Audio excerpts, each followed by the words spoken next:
رہے ہیں کہ اگر گورنمنٹ کی طرف سے مسجدوں میں کراؤڈ پر پابندی ہو تو کیا ہم اخپل طریقے سے گھر میں عید کی نماز پڑھ سکتے ہیں؟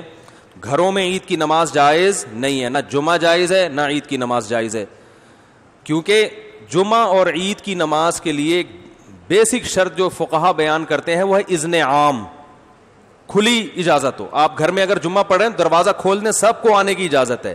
اور لوگ کہتے ہیں اس کی دلیل کیا ہے؟ بھائی اس کی دلیل یہ کہ جمعہ اور عید یہ شاعر اسلام میں سے ہے، یہ بند کمروں میں نہیں ہوتا. اس سے جمعے اور عید کی ویلیو ختم ہو جاتی ہے. جیسے نبی صلی اللہ علیہ وسلم کے دور میں گاؤں میں کہیں کبھی جمعہ نہیں ہوا. مدینہ کے ارد گرد کے جو گاؤں کے لوگ تھے وہ جمعہ آ کے پڑھتے تھے کہاں؟ مدینہ میں. گاؤں میں نہیں قائم کیا کیونکہ یہ شاعر اسلام میں سے ہے نا. تو اب یہ کیسی اجازت ہے کہ نبی کے دور میں گاؤں کے لوگ شہر میں آ کے پڑھ رہے ہیں اور یہاں شہر کے لوگ اپنے اپنے گھروں میں بند ہو کے پڑھ رہے ہیں؟ تو ہماری رائے یہی ہے، اور حضرت مفتی تقی عثمانی صاحب کا بھی اسی پہ فتویٰ ہے کہ ان لاک ڈاؤن کے حالات میں گھروں میں آپ ظہر پڑھیں گے، جمعے کی نماز نہیں پڑھیں گے، نہ عید کی نماز پڑھیں گے. عید کی نماز وہاں پڑھ سکتے ہیں کہ جہاں پھر لوگوں کو کھلے عام اجازت دے دیں. تو اگر کسی فیکٹری میں یا کسی ایسی جگہ پہ سب کو آپ نے اجازت دے دی بھائی یہاں آئے تو وہ پڑھیں، پھر اجازت ہے. تو یہی رائے ہے. اس کے خلاف جو قول ہے ہماری نظر میں وہ ضعیف ہے. بعض لوگوں نے کہا کہ کسی عذر سے اگر لوگوں کو روک دیں تو پھر مجبوری ہے. ابھی ہم جو گھر کا دروازہ بند کر رہے ہیں وہ تو عذر سے. تو بھائی یہ جو فقہا نے کہا ہے نا کہ اذن عام کہ کھلی اجازت ہونی چاہیے، تو کھلی اجازت ختم تو جب ہی ہوگی نا جب کوئی عذر ہوگا. بلا عذر کون لوگوں کو نماز سے روکے گا؟ تو فقہا کا مطلب یہی ہے کہ عذر ہو یا نہ ہو آپ نے لوگوں کو اجازت دینی ہے. یہ جمعے اور عیدین کی شرائط میں سے ہے. تو مسلم ملک کنٹری ہو یا غیر مسلم کنٹری، وہاں پر اس بات کا اہتمام کریں کہ عید کی اگر آپ کو اجازت ملتی ہے تو پھر تو ٹھیک ہے، نہیں ملتی ہے تو گھروں میں پھر عید کی نماز نہیں ہوگی، نہ خطبہ ہوگا. اپنے کوئی نوافل پڑھنا چاہے تو پڑھ سکتا ہے، وہ عید نہیں کہلائے گا. اور کیونکہ ایک شرعی عذر ہے تو وہ اللہ معاف کرنے والا ہے، اور کیا ہے. باقی مسجدوں میں گورنمنٹ نے اگر اجازت دی ہے، بعض لوگ یہ اشکال کرتے ہیں کہ مسجد میں بھی تو ابھی جمعہ جو ہوتا رہا ہے اس میں کھلے عام اجازت نہیں ہے، وہ تو ایک پابندی ہے کہ اتنے لوگ آئیں گے، اس سے زیادہ نہیں آئیں گے. تو کیونکہ گورنمنٹ کا جب کوئی حکم آتا ہے نا تو شریعت پھر یہ کہتی ہے کہ جو اجتہادی اختلافات ہوتے ہیں حکومت کے آرڈر کے آگے وہ منسوخ ہو جاتے ہیں، یعنی منسوخ کی طرح ہو جاتے ہیں. منسوخ تو نہیں کہہ سکتے یہاں پہ، یعنی وہ کالعدم ہوتے ہیں. تو گورنمنٹ نے چونکہ مسجد میں نماز پڑھنے کی اجازت دی ہے تو اگر اس میں اذن عام نہ بھی ہو تو حکومت کی پرمیشن کی وجہ سے وہ کیا ہو جائے گی؟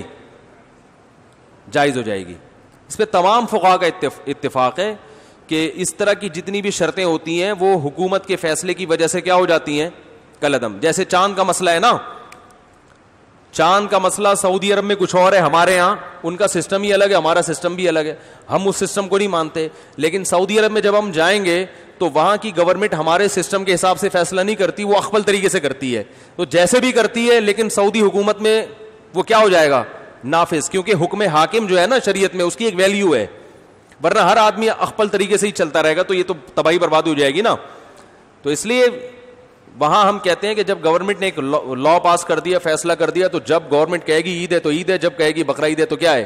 بقرہ عید ہے. یہاں ہماری گورنمنٹ نے کیونکہ ہلال کمیٹی بنائی ہوئی ہے، اس کے اتھارٹی کا حق حاصل ہے، تو وہ جب فیصلہ کرے گی تو کیا ہوگا؟ ابھی دیکھو نا 4-5 سال پہلے ہم نے بتا دیا تھا کہ 30 روزے مکمل ہوں گے. 5-6 سال پرانی بات ہے، بلکہ اس سے بھی زیادہ. فلکیات والے کہہ رہے تھے چاند کہیں بھی نظر نہیں آئے گا، 30 روزے پکے ڈھکے. تو ہلال کمیٹی نے اعلان بھی نہیں کیا کہ کل عید ہے، اور 30 روزے ہو گئے، تراویح بھی ہو گئی. ہماری مسجد میں بیان شروع ہو گیا، ایک دم رات کو 10:30 بجے اطلاع آئی کہ کل کیا ہے؟ عید ہے. ہلال کمیٹی نے اپنا فیصلہ واپس لے لیا. اب ہمارا میٹر تو گھوما تھا کہ چاند کہیں دور دور کا بھی نام و نشان نہیں، پتہ نہیں ان کو نظر کہاں سے آ گیا. لیکن بہرحال ہم نے بھی کیا کیا ہے؟ عید منائی ہے. کیونکہ اب اپنی رائے میں مسلط کروں گا، بھائی میں اس فیصلے کو نہیں مانتا، ہمارے جامعۃ الرشید بھی نہیں مانتا. تو بھائی جامعۃ الرشید کوئی گورنمنٹ تھوڑی ہے. تو گورنمنٹ کی طرف سے جو کمیٹی ہے، ہلال کمیٹی اتھارٹی، حکومت کی طرف سے اس کو حاصل ہے. تو جب حکومت کوئی فیصلہ کرتی ہے تو وہ فیصلہ آپ کی رائے پر مقدم ہوتا ہے. ہاں جب تک 100% شریعت کے خلاف نہ چلے. وہ گورنمنٹ اگر یہ فیصلہ کر دے کہ اس دفعہ عید سرے سے ہوگی نہیں ٹھیک ہے نا، رمضان ہی چلتا رہے گا، یا 30 کے بعد 31 روزے بھی ہوں گے، تو یہ 100% کیا ہے؟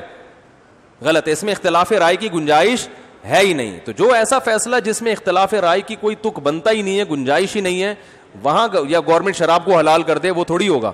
اسی طرح گورنمنٹ نے جو 4 شادیوں پہ پابندی لگائی ہے تو یہ پابندی شریعت میں کیا ہے؟ کالعدم ہے. آپ چھپ کے کر سکتے ہو, چھپ کے نکاح کرو تو یہ بالکل جائز ہے. تو یہ کیونکہ قرآن میں صاف لکھا ہوا ہے, تو یہ اختلافی مسئلہ تھوڑی ہے. وہ الگ بات ہے کہ اس کے بعد اختلافی مسائل ہی شروع ہوں گے. 4 شادیاں کرنا اسلام میں بالاتفاق جائز ہے, لیکن یہ ایسا اتفاق ہے کہ جیسے ہی کرو گے اختلافات شروع ہے. بعض اتفاقی مسائل میں اختلافات بہت ہیں. تو خیر, تو اس لیے وہ اذن حاکم کی وجہ سے اس کی مسجد میں اجازت ہے. تو گھروں میں اخفل طریقے سے نہ عید پڑھ سکتے ہیں اور نہ جمعہ. ایک آخری بات یہ کہ اگر کسی عالم کی رائے ہو کہ نہیں پڑھنی چاہیے تو آپ اس کی رائے کو فالو کریں, مگر پھر تان و تشنیع نہ کریں کہ کلپ بنا کے ادھر میرا کلپ لگا دیا, ادھر دوسرے مولانا صاحب کی یہ کچھ اور کہہ رہے ہیں, وہ کچھ اور کہہ رہے ہیں. اس سے پھڈے بازی کے علاوہ کچھ بھی حاصل نہیں ہوتا. بھائی ہمارے یہ دلائل ہیں, اور مفتی اعظم حضرت مفتی تقی عثمانی صاحب وہ بہت بڑے محقق ہیں, ان کی بھی یہ رائے ہے. تو دلائل کے ان کی تو ایک اور بھی دلیل انہوں نے دی ہے کہ اگر اس طرح سے لوگوں کو جمعے کی اور عید کی اجازت دے دی جائے تو جمعہ اور عید کی ویلیو لوگوں کی نظر میں ختم. آئندہ جب کراؤڈ پہ پابندی جب ہٹے گی نا, تو بھی جس کو جمعہ لیٹ ہو رہا ہوگا وہ کہ بیگم کو کہے گا بیگم اپنے ماموں کو بلا لو, چچا کو بلا لو, ادھر ہی جمعہ پڑھ لیتے ہیں. اس کا یعنی سیاسی نقصان بھی ہے, سمجھ رہے ہیں نا. جمعہ پڑھنے میں ذرا تاخیر ہو رہی ہے تو چلو یار ادھر 2-4 بچوں کو کھڑا کیا, خطبہ یاد کرنا کون سا مشکل ہے, دیکھ کے پڑھ لیں گے خطبہ. تو جمعے کی ویلیو بھی ختم ہو جائے گی اس سے, جو جمعے کا ایک بنیادی مقصد ہے کہ کراؤڈ ہو. ویسے ہی 1.5 اینٹ کی مسجدیں ہمارے ہاں ہول سیل کے حساب سے بن رہی ہیں. تو جب اس طرح ہر گھر میں شروع ہو جائے گا تو وہ بھی ہوگا کہ یار آج تھوڑا لیٹ ہو گئے. شروع میں تو یہ ہوگا کہ آج تھوڑا لیٹ ہو گئے تو ہم گھر میں ہی پڑھ لیں گے. اس کے بعد یہ ہوگا کہ لیٹ نہیں بھی ہوں تو ہم جب گھر میں ہو رہا ہے تو یہ مولانا صاحب کی تقریر جا کے کیوں سنیں, ان کے منہ سے خطبہ کیوں سنیں. ویسے بھی مولانا صاحب سے مسجد میں نمازیوں کو اختلافات تو ہوتے ہیں نا, ابھی تو مجبور ہیں کہ یار جیسے مرضی ہیں جمعہ پڑھنا ہے, جا کے کیا کریں, بعد میں جا کے جو مرضی کر لیں. لیکن جب ذرا سے اختلاف ہوں گے, مولانا صاحب ہر جمعے میں 4 شادیوں پہ بات کرتے ہیں, لہذا ہم اپنا جمعہ الگ پڑھائیں گے, تو یہ شروع ہو جائے گا حساب کتاب. ٹھیک ہے نا, ذرا سے اختلاف پہ. ابھی پابندی ہے بھائی, نہیں ہو سکتا, جس نے آنا ہے مسجد آئے, نہیں تو بس ختم. تو یہ مفتی تقی عثمانی صاحب دامت برکاتہم کی رائے یہ ہے کہ یہ سیاستاً بھی کیا ہے, نقصان دہ ہے. لیکن پھر بھی اگر کسی عالم کی رائے ہے, وہ مصر ہے کہ نہیں گھر میں, تو کوئی ان عالم کو فالو کرتا ہے تو ٹھیک ہے. لیکن ایک تو علماء کا احترام کریں, ایک دوسرے پہ کیچڑ نہ اچھالیں. اگر کوئی عالم یہ کہتے ہیں نہیں گھر میں عید پڑھ سکتے ہیں, جمعہ پڑھ سکتے ہیں, تو بہرحال وہ عالم ہے تو قابل احترام ہے. آپ ان کی رائے سے اگر اختلاف کرتے ہیں تو بھی قابل احترام, اتفاق کرتے ہیں تو بھی قابل احترام. یہ اتنا بڑا مسئلہ نہیں ہے گھر میں جمعہ یا نہ ہونا یا ہونا.